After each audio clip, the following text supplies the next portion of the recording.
Yo guys, what is happening? Today we're doing a move called the over-under loop.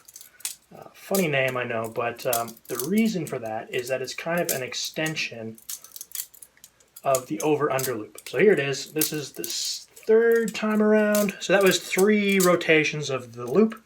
Here are slow-mos.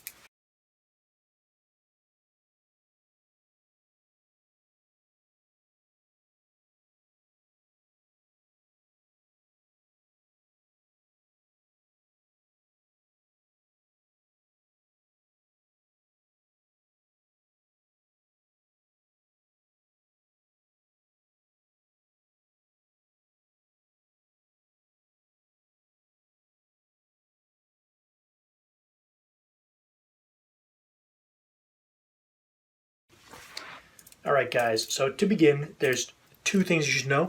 1, the double index roll, which looks like that, and 2, the over-under loop, the standard one, which will both be in the description. Now, I'm just going to go over all 4 rolls real quick, so if you know what you're doing, you can just blast them out and you don't got to watch the rest of this. So start off holding the safe handle. You're going to do a standard 0G chaplain rotation, catch with your middle finger. You're going to go backwards, do a rotation around your middle finger. You're going to catch with your ring finger. You're going to invert your hand. You're going to go backwards and do a ring finger chaplain. You're going to catch with your middle finger.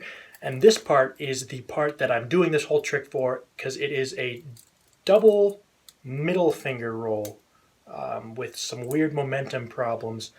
And then you're going to go back into the whole loop again from the index 0G chaplain. Now, the 4th roll, I'm teaching it because there's lots of tricks in the future that use similar kind of rolls. And this is a really hard way to do a double index roll.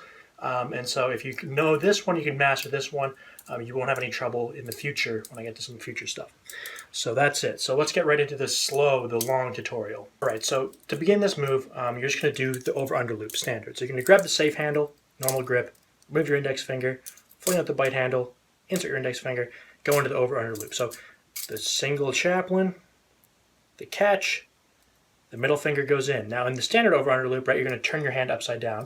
And what you're going to do here is you're just going to leave your hand downwards.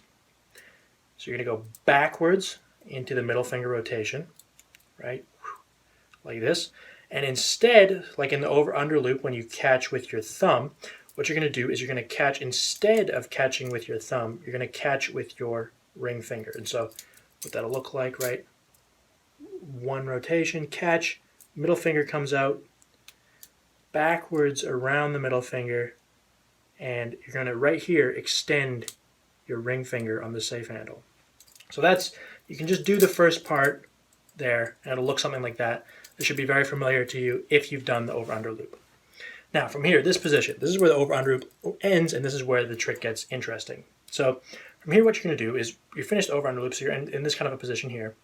What you're going to do is you're going to begin by, your palm is downwards right now. You're going to turn your palm upwards. All right, straight forward. From here, what you're going to do is, if you imagine, like your elbow's at about 90 degrees, you imagine a clock here. You're going to start at 12 o'clock, you're going to go to 3 o'clock, and then to 6 o'clock. So you're going to do kind of a half rotation here, and that's going to cause, as you saw, the blade to hit your finger, your ring finger. So from here, pull towards yourself, the blade hits your finger. Now, at this point, of course, you can see what's happening here. You're going to go into a ring finger chaplain. To do that, you're going to just, as it hits, you're going to remove your middle finger. I like to remove it outwards like this. And you're going to go into a full rotation and you're going to catch it right where you left it. So what that'll look like, right, the over-under loop ends right here. You pull towards yourself. Sorry, it's hard to do when it's, where does the over-under loop land? Right, the over-under loop ends right here. You pull towards yourself and you catch, something like that. So you can just practice this roll, and if you can do it right from this position here, you'll be able to do it no problem when the combo comes, because it's a little easier when things are flowing. Now this is where the move actually gets hard. And so from here, what you're going to do, of course, is you're going to go back forwards again over your middle finger. You're going to do a double roll. You're going to catch with your, I usually catch with my ring finger and then insert my index finger. You're going to go back into the start again. So anyways, so from the first 3 parts, you wind up here. Now the thing about this roll is if you just try and do it, right, you'll find you can get it sometimes. I find it to be very hard to get consistent if you're just sitting here like this. I find a lot of the times it'll just fly off your hand, like just like that. All right, so from here, right, when you go into the roll, it's either flying off your hand or you can't do the whole rotation or whatever. You just don't got enough momentum. So the way to solve that problem is all you're going to do, your arm right here, right, you're in this position right here, and you're at about 90 degrees, and you're going to just move your arm from 90 degrees here up to about 45 degrees. All right, so start here, finish here. What that's going to do is if you do it right, you can hear that click there. That's because the knife, when it comes up, it's getting a little bit, the bite handle is going from upside down to being here in this upside down V sort of position. And that, you can use that to generate the momentum, kind of a ricochet kind of effect to go around your middle finger. And you're going to find that your double rolls are much more consistent. So from here, up and around. And you'll see they're very, very consistent, very easy. Now doing that within the combo is a little bit harder, but that's basically all you got to do to solve all your problems. So when you do this combo right, it'll look something like this.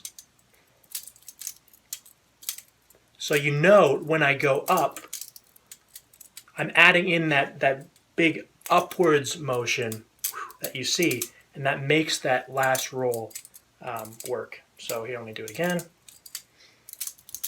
Up like that. So you see how upwards I went there. And that'll make that last roll work really well. So that's the move. Just a fun little combo. I know a lot of you guys are asking for combos, and this is really good because coming up soon, if you can do this one, it'll really help for some stuff that's coming. So hope you guys like that one. Thanks for watching. Peace.